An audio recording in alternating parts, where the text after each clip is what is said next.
Hey guys, Aaron Farmer here with mysugarfreejourney.com, and we're going to take a look at some of the things that have come across my desk this in the last day or two. Some of these are really interesting. So, just as a reminder before we get started, if you're watching this on YouTube, subscribe to the YouTube channel, and most importantly, more than anything, leave a comment. I'd love to hear from you guys, and if you leave a comment, that would just make my day. All right, guys. First up, this is from archaeology.org. The Gladiator diet. You want to eat like a gladiator? How would you like to eat like a gladiator? Let me describe to you a gladiator diet. Contemporary accounts of gladiator life sometimes refers to the warriors as, I can't pronounce that word, but literally barley men. Compared to the average inhabitant of Ephesus, gladiators ate more plants and very little animal protein. The vegetarian diet had nothing to do with poverty or animal rights. Gladiators, it seemed, were fat. Consuming a lot of simple carbohydrates such as barley and legumes like beans were designed for survival in the arena. Packing on the carbs also packed on the pounds. Listen, listen. These ancient gladiators knew what to do to get fat. You ate barley, you ate grains, you ate sugar. Well, they don't say sugar, but that's what you should do if you want to get fat. Eat sugar. Gladiators needed subcutaneous fat. A fat cushion protects you from cut wounds and shields nerves and blood vessels in a fight. Not only would a lean gladiator have been dead meat, but he would have made for a bad show. Surface wounds look more spectacular. If I get wounded, but just in the fatty layer, I can fight on. It doesn't hurt much. It looks great for the spectators. So, yes, if you would like to get fat and protect yourself from somebody coming at you from a sword, definitely eat a lot of grains because you're going to pack on the pounds. It's going to make you fat. But you know what? If you'd like to be healthy, if you'd like to get rid of your fat, don't eat sugar. Don't eat grains. Don't eat a vegan or a vegetarian diet. All right, let's move on. Blood test is highly accurate at identifying Alzheimer's before symptoms rise. A blood test to detect the brain changes of early Alzheimer's disease has moved one step closer to reality. This is fantastic news.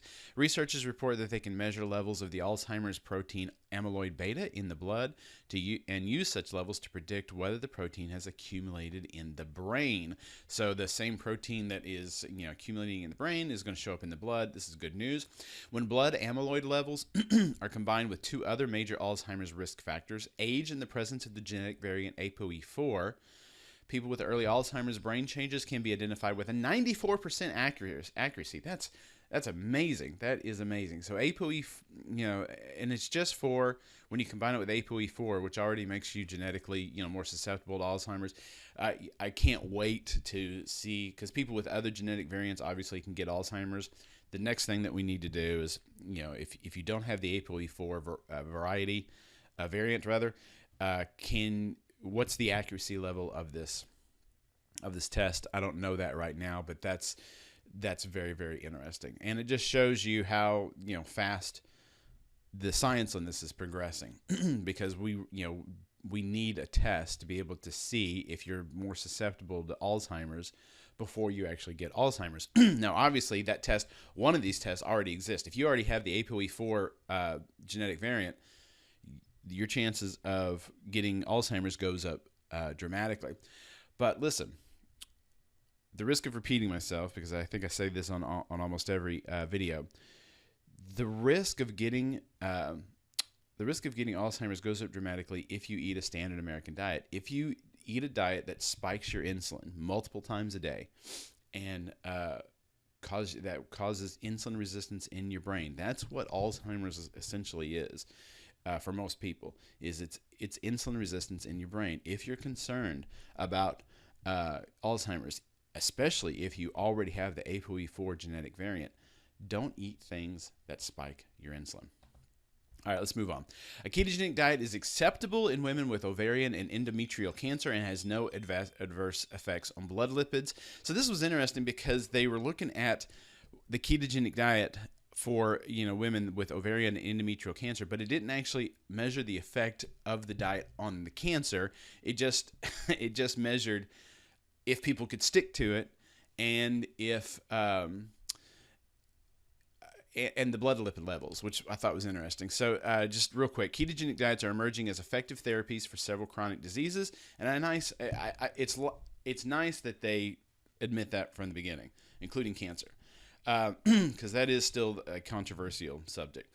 However, concerns regarding safety and adherence may prevent clinicians from prescribing ketogenic diets, and this is something you always hear is, okay, maybe a ketogenic diet will work, but nobody can stick to it. Well, people can stick to it if they're motivated enough. And if you have cancer, you have a built-in motivation to do everything in your power to improve your health. We hypothesize that a ketogenic diet does not negatively affect blood lipid profile compared to lower fat diet in ovarian and endometrial cancer patients, and that a ketogenic diet subjects would demonstrate acceptable adherence. At 12 weeks, there was no significant difference between diet groups in blood lipids. So they had one group on a ketogenic diet, another on a control diet. No difference in the blood lipid levels, which I thought was really interesting, because you would expect to see, at least in some percentage of the population, the LDL levels to go up, at least a little bit, but no difference in the blood lipids, which I thought was interesting. And no difference, I guess, I mean, I'm assuming they're measuring triglycerides as well. So somebody on a ketogenic diet versus a low-fat diet, no difference in blood lipid levels no difference in triglyceride levels was interesting. This is after adjusting for baseline values and weight loss. Adherence among ketogenic diet subjects range from 57 to 80%. Again, pardon me, again, if you have cancer and your doctor says a ketogenic diet could help, you are motivated. I mean, honestly, 57% seems pretty low to me, but still, that's good for diet adherence, 57 to 80%. These findings suggest that a ketogenic diet may be safe and achievable component of treatment for some cancer patients. So you can stick to a ketogenic diet. I'm going to throw this in there just because I want this to get out. This is a home insulinometry project. This is, I mean, it's not a GoFundMe, but it's kind of like a GoFundMe. This is a company that's trying to get a home insulin, device into the hands of people, which is what I believe is kind of, it's the next step.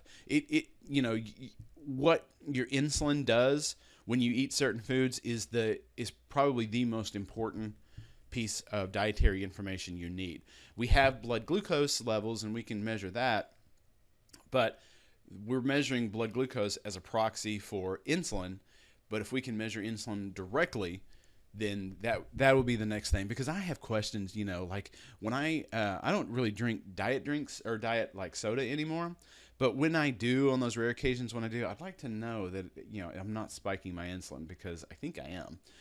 Or when if I put stevia in my tea versus sweet and low, do one of those spike insulin? Neither one of them raise blood glucose, but does one of them spike insulin? That's the kind of information I would love to know, but is impossible to know. It's impossible to know without something that can measure insulin. So he's putting this together, and the list of doctors that is actually involved in this. So this is not some silly guy. This is an actual scientist that's trying to get this together. But here's the thing: is you can read through this. To get involved in it, it's $975.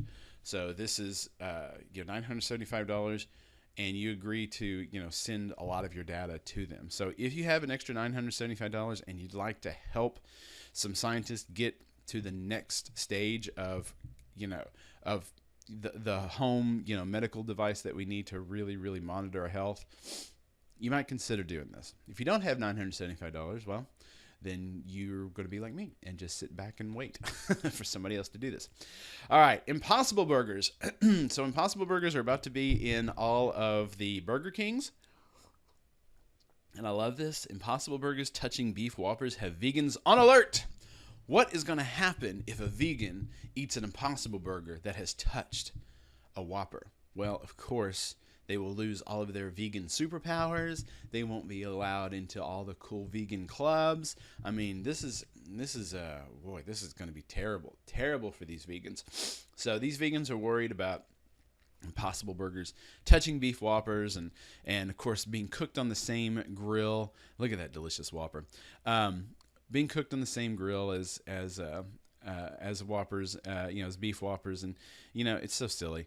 But I guess if you're a vegan, this is a concern. And of course, it's funny is everything else on that burger is vegan.